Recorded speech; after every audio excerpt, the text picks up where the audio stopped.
Hey, were you planning on doing something this weekend? Play some video? Head to the beach? Maybe see a movie? If so, you should probably see this one.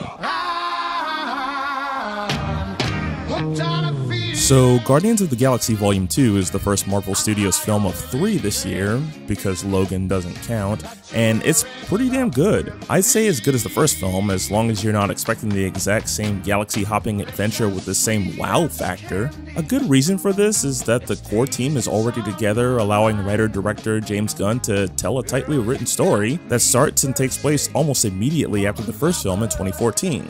The Guardians, in the wake of their recent popularity, take on the job of defending batteries owned by the Sovereign race, and after accomplishing that task, promptly piss them off. On the run from an entire planet's worth of assholes, in addition to Yondu's Ravagers, Peter Quill's ragtag group of misfits runs across a man claiming to be his father, starting a chain of events that brings people who once hated each other together to save the galaxy, and maybe it's more like the first film than I thought. Only, this time, the nature of the story reduces the scope, allowing for more time to develop the characters. Well, the ones who have arcs anyway. Drax is largely comic relief here, since his backstory and conflict were explored and settled in the previous film.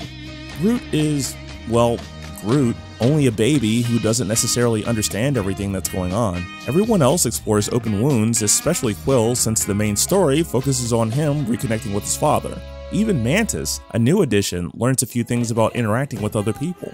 Hell, she's my favorite character in this movie. I do feel the ball was dropped with exploration of the Sovereign race, as it only served as a looming threat that came by every now and again to throw the proverbial wrench in plans, and they weren't really explored much. Maybe in Volume 3? As an ensemble piece, I thought every cast member delivered and no one overshadowed anyone else, though Dave Bautista did have me laughing my butt off. A lot. Kurt Russell is back again, still doing what he does best, even when CGI to look 30 years younger, and yes, it does look weird, considering, you know, facial comparison. There's a lot more focus on humor, less on action, and it's an obvious thing to say that humor is subjective and that not all the jokes will land, but most of them did with my packed cinema, so take that however you will. There also wasn't nearly as much rapid fire cutting, despite this movie having the same editing team, making the fast-paced action, well, what's there, look better and smoother, especially when compared to this.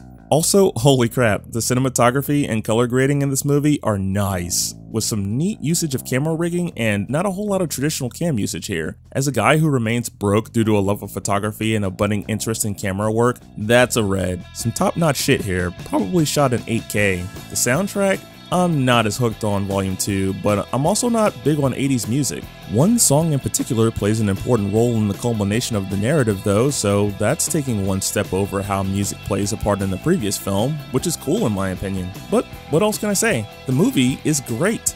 Something I'm willing to see again in theater, which isn't something I normally say. If you're looking for something chill to enjoy for a couple of hours, this is it. Even my preschool age children sat through the whole thing without issue and loved it, and that's hard, man. So yeah, enjoy yourself, and for the love of God, please don't give Boss Baby any more money.